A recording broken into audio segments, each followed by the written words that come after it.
one of the most important in the communicating vessels is to keep the flow going correctly from the big aquarium to the small aquarium and from the small one to the big one.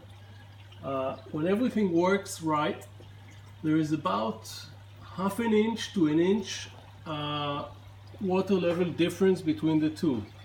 The small aquarium should be half an inch to an inch lower than the large one because of the electric pump that's pulling out water. That's when everything works correctly, like here. Now, the way to make sure that your pump is pumping well enough is by closing the thick pipe, like stopping the thick pipe from pumping back water, just by putting your finger on the pipe and waiting.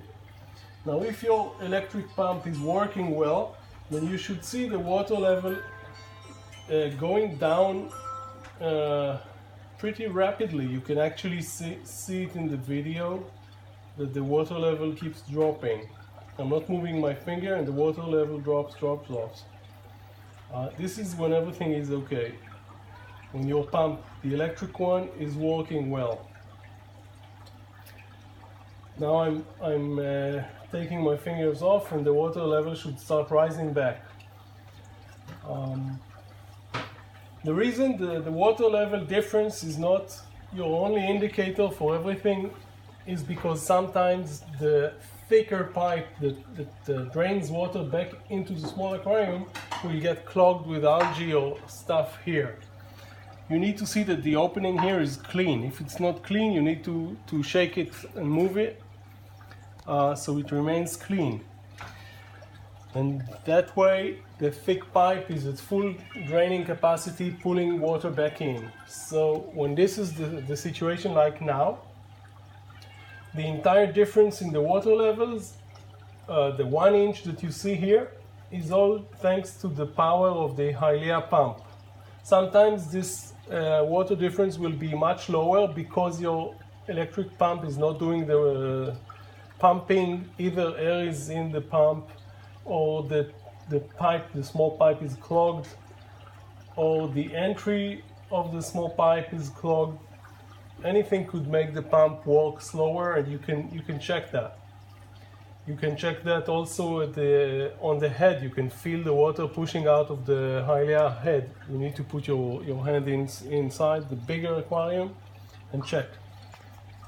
By the way, the reason I made this Hylea pump pull rather than push is because I wanted the small fry aquarium to be pump free. This aquarium has absolutely no pumps in it, so there is zero vibration. The fish are very quiet and peaceful. They have a very peaceful environment here, which is good for their health and growth. So that's why the Hylea pump is pulling and not pushing, as would be the normal situation. So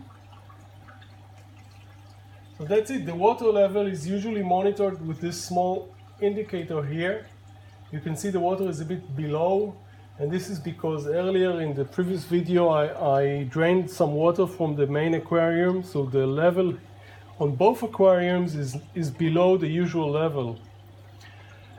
Whenever I see the water too much far down or above this indicator, I know there is some problem to take care of. It would be either the large pipe being clogged or the small pipe being clogged. And these pipes need regular maintenance. You need to clean them every once in a while. As you can see here, there is some algae on the thicker pipe, and there is absolutely no algae on the thin pipe. And this is not due to some biological miracle. It's just because I happened to clean the thin pipe probably a week or two ago, and this one hasn't been cleaned for probably 2 months at least. But right now what you see is a very stable flow. The water level differences is perfect, and this keeps the small aquarium very, very clean and tidy.